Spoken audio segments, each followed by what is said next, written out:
हाथी और उसके दोस्तों की कहानी।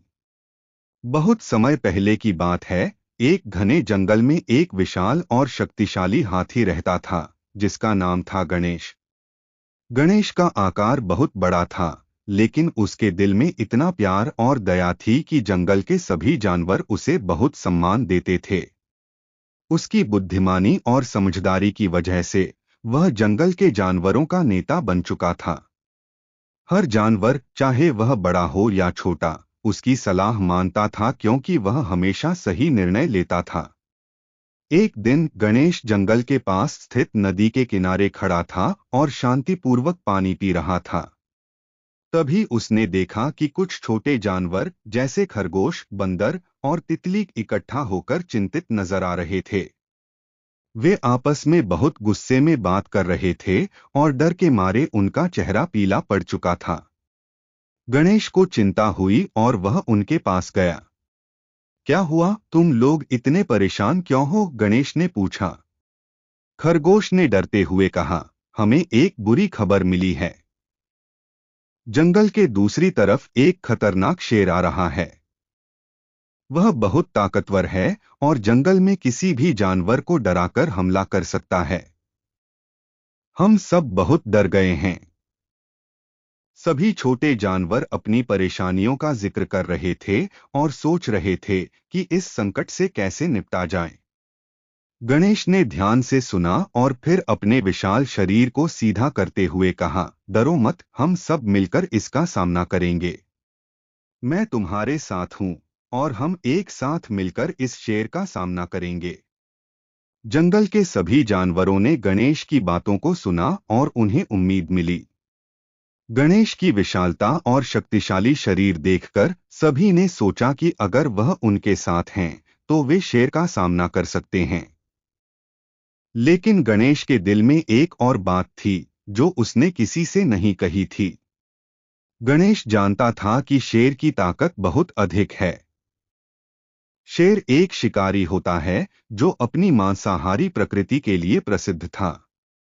यदि शेर जंगल में हमला करने के लिए आया, तो वह अकेले उसे नहीं हरा सकता था। इसलिए गणेश ने एक योजना बनाई जो सबके लिए सुरक्षित और प्रभावी हो। गणेश ने जंगल के छोटे जानवरों को एक जगह बुलाया और उन्हें अपनी योजना समझाई। हम सब मिलकर काम करेंगे। मुझे शेर का ध्यान अपनी ओर खींचने दो ताकि वह मुझसे भिड़े। इस दौरान तुम सब उसकी कमजोरियों को पहचानने की कोशिश करो। शेर का सामना करने के लिए हमारी ताकत एकजुट होनी चाहिए, ना कि केवल मेरी। सभी जानवरों ने गणेश की योजना को माना और तैयार होने लगे। अब उनकी पूरी ताकत और समझदारी इस पर निर्भर थी कि वे शेर की चालाकी को पहचान सकें और गणेश के साथ मिलकर उसे जंगल से बाहर खदेड़ सकें। कुछ दिन बाद शेर जंगल में घुसा। उसका विशाल शरीर और तेज पंजे देखकर बाकी जानवर डर से कांप रहे थे। गणेश ने साहस दिखाया और शेर का सामना करने के लिए आगे बढ़ा। शेर ने गणेश को देखा और उसके पास आते ही गुस्से में हमला करने की कोशिश की। लेकिन गणेश बहुत सावधान था। उसने शेर को अपनी तरफ आकर्षित किया और शेर को अपनी ताकत का प्रदर्शन करने का मौका दिया। जैसे ही शेर ने गणेश पर हमला किया, गणेश ने उसे चतुराई से हटा दिया और अपनी ताकत का सही इस्तेमाल करते हुए शेर को उलझाए रखा। गणेश ने शेर को एक जगह पर रोका और उसका ध्यान भटकाया।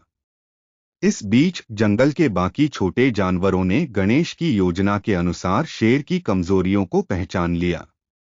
उन्होंने देखा कि शेर के पंजे बहुत ताकतवर थे, लेकिन वह जल्द ही थक जाता था और उसे अपनी ताकत का पूरी तरह से इस्तेमाल करने में कठिनाई होती थी।